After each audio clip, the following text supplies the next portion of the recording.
ഒടുക്കം BJPക്ക് വഴങ്ങി തെരഞ്ഞെടുപ്പ് കമ്മീഷൻ എന്ന് തന്നെ പറയാം. ഹരിയാന തെരഞ്ഞെടുപ്പ് പ്രഖ്യാപിച്ചതിന് തൊട്ടു പിന്നാലെ തെരഞ്ഞെടുപ്പ് മാറ്റിവെക്കണമെന്ന് പറഞ്ഞുകൊണ്ട് BJP തെരഞ്ഞെടുപ്പ് കമ്മീഷന്റെ കാലു പിടിക്കുന്നത് നമ്മൾ കണ്ടതാണ്.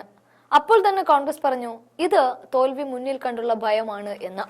ഒക്ടോബർ 1-നായിരുന്നു ആദ്യം തെരഞ്ഞെടുപ്പ് പ്രഖ്യാപിച്ചത്. എന്നാൽ ആ ദിവസത്തിന് മുൻപും പിൻപും ഒത്തിരി ആഘോഷ ദിവസങ്ങൾ വരുന്നതിനാൽ അത് പോളിംഗിനെ ബാധിക്കുമെന്ന് ചൂണ്ടിക്കാണിച്ചാണ് BJP തെരഞ്ഞെടുപ്പ് മാറ്റിവെക്കണമെന്ന് ആവശ്യപ്പെട്ടത്.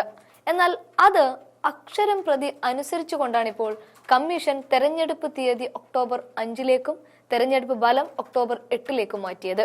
ആദ്യം തെരഞ്ഞെടുപ്പ് ഫലം ഒക്ടോബർ 4-ന് പ്രഖ്യാപിക്കുമെന്നാണ് ഇതേ കമ്മീഷൻ പ്രഖ്യാപിച്ചിരുന്നത്.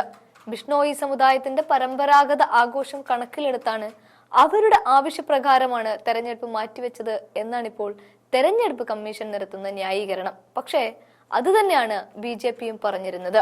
അതായത് സെപ്റ്റംബർ 28 ശനിയാഴ്ച പലർക്കും അവധിയാണ്, തൊട്ടടുത്ത ദിവസം ഞായറാഴ്ചയാണ്, ഒക്ടോബർ 1 പോളിംഗ് ദിവസമായതിനാൽ അന്നും അവധിയാണ്, വീണ്ടും തൊട്ടടുത്ത ദിവസമായ ഒക്ടോബർ 2-നും 3-നും മഹാരാജ അഗ്രസൻ ജയന്തി പ്രമാണിച്ച് അവധിയാണ്. ഇതൊക്കെ ചൂണ്ടിക്കാണിച്ചാണ് BJP തെരഞ്ഞെടുപ്പ് മാനേജ്മെന്റ് കമ്മിറ്റി അംഗം വരീന്ദർ ഗാർഗ് കമ്മീഷനെ കാര്യങ്ങൾ അറിയിച്ചത്. എന്നാൽ ഇപ്പോൾ അത് തന്നെ അക്ഷരം പ്രതി അനുസരിക്കുകയാണ് തെരഞ്ഞെടുപ്പ് കമ്മീഷനും. കഴിഞ്ഞ ലോക്സഭാ തെരഞ്ഞെടുപ്പിൽ BJPക്ക് ഏറ്റ കനത്ത പരാജയത്തിൽ നിന്നും ഇന്ന് വരെ ഒരു ഉയർത്തെഴുന്നേൽപ്പ് BJPക്ക് ഉണ്ടായിട്ടില്ല. അതുമാത്രവുമല്ല, കൂട്ടക്കൊഴിഞ്ഞുപോക്ക് കാരണം BJPയുടെ എല്ലാ പ്രതീക്ഷകളും അസ്തമിക്കുകയും ചെയ്തിട്ടുണ്ട്. ഇതോടൊപ്പം തന്നെ ജമ്മുവിലെ തെരഞ്ഞെടുപ്പിൽ സ്ഥാനാർത്ഥി പ്രഖ്യാപനവും ആകെ താളം തെറ്റി.